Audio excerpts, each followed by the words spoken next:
28 марта 1833 года в дни праздника Курбан-Байрам в ауле Шариф Троицкого уезда Оренбургской губернии, ныне это село Училинского района Башкортостана, родился человек, которому суждено будет властвовать над временем, ибо он станет полюсом времени. После праздничной молитвы в деревенской мечети новорожденного нарекли именем Зайнулла, что означает «драгоценность Аллаха». В 1851 году юный Зайнулла отправился в город Троицк. В первой половине XIX века в городе было 4 мечети, 4 школы для мальчиков, библиотека, одно медресе. Троицк был одним из центров мусульманской культуры и образования. Наставником Зайнуллы Расулева стал имам первой каменной мечети Ахмад ибн Халид аль-Минкари, выпускник знаменитого бухарского медресе Кукельташ. Уже тогда проявились недюжинные способности башкирского юноши. Сила ума, склонность к благочестию и созерцанию. В нем заговорили гены. Предок Зайнуллы в 7-м поколении по имени Мурат Кабул был шейхом, неизвестным своей святостью в тех краях человеком. Имамами были его отец и дед. Шакир, то есть студент Зайнулла Расулев, стал любимым учеником Ахмада аль-Мингари и характеризовался как самый заметный и наиболее старательный последователь своего учителя. Башкирский историк начала 20 века, ученик Зайнуллы Расулева Мурат Рамзи писал: «В период своего проживания в Троицке молодой Зайнулла в составе каравана отправился в путешествие в Бухару, которое длилось целый год. Он был вынужден вернуться назад из-за отсутствия возможности достичь своей цели – продолжить учебу в Бухаре». В 1858 году по окончании Троицкого медресе новоиспеченный мулла Зайнулла Расулев назначается имамом в аул Аккужа, расположенный рядом с его родным селом. Его сорвавшийся отъезд в Бухару, как покажут последующие события, имел огромные последствия. Бухарская духовная традиция давно погрузилась во мрак невежества и косности, поэтому творческая натура Зайнуллы Расулева вряд ли бы нашла удовлетворение в бухарских моделях религиозности. Таким образом, неудача заставила молодого имама обратить свой взор в сторону других стран исламского мира. В 1870 году он отправляется в паломничество к святым местам, в Мекку и Медину, с остановкой в Стамбуле, чтобы оглядеть великую исламскую метрополию и, главное, встретиться с известными духовными наставниками столицы Османской империи. По возвращении вокруг Зайнуллы Расулева образуется очень широкий круг учеников, число которых достигает нескольких тысяч. Это вызвало острую неприязнь традиционалистских религиозных кругов, сохраняющих лояльность к бухарским моделям религиозности и обучения и испытывающих подозрения к влиянию, исходившему из Турции и Хиджаза. Словом, опять просматривается столкновение двух течений – консерватизма и модернизма. С одной стороны, застывшая в глубочайшем кризисе традиция Средней Азии, с другой стороны, пробудившийся от вековой литургии Ближний Восток. Муллам-ретроградам не нравилась восторженная проповедь шейха Зайнуллы, одухотворяющая паству и звавшая к социальной активности. На Зайнуллу Расулева было написано несколько доносов.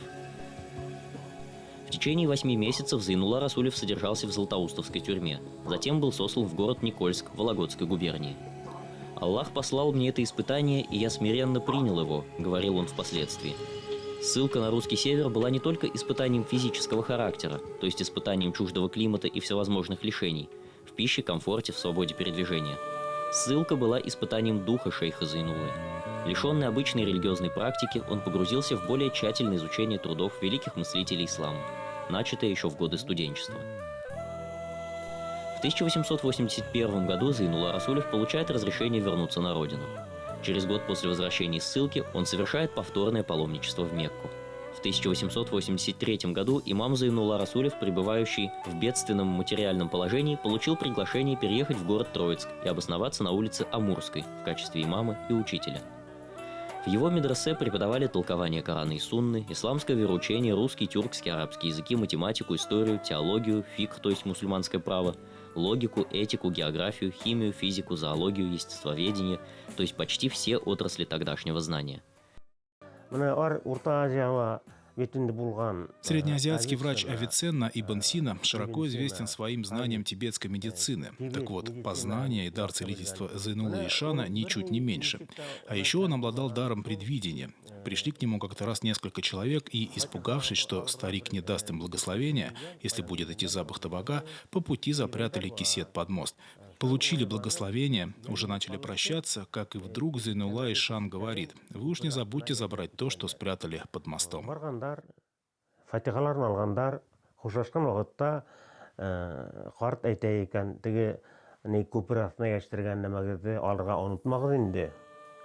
тұрып қалған. Французский историк Александр Бениксон назвал медресе Расулия одним из лучших академических институтов в мусульманском мире. Зайнулла Расулев здесь опять-таки ввел новый дух в свое медресе, можно сказать, дух свободомыслия. Он одним из первых в нашем регионе начал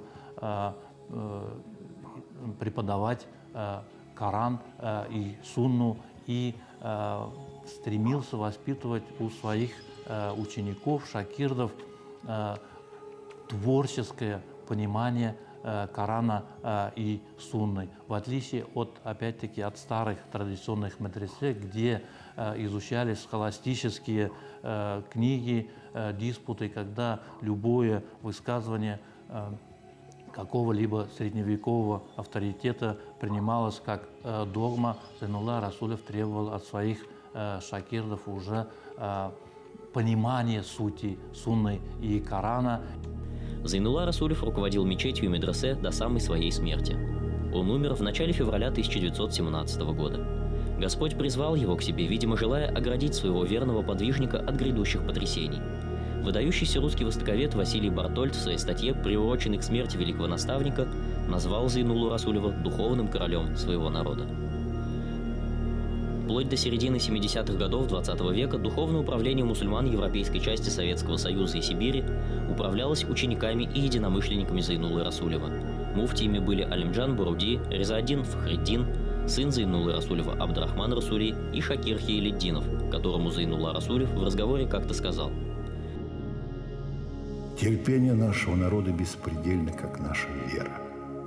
Но Бог справедлив и желает вознаградить нас за наши страдания.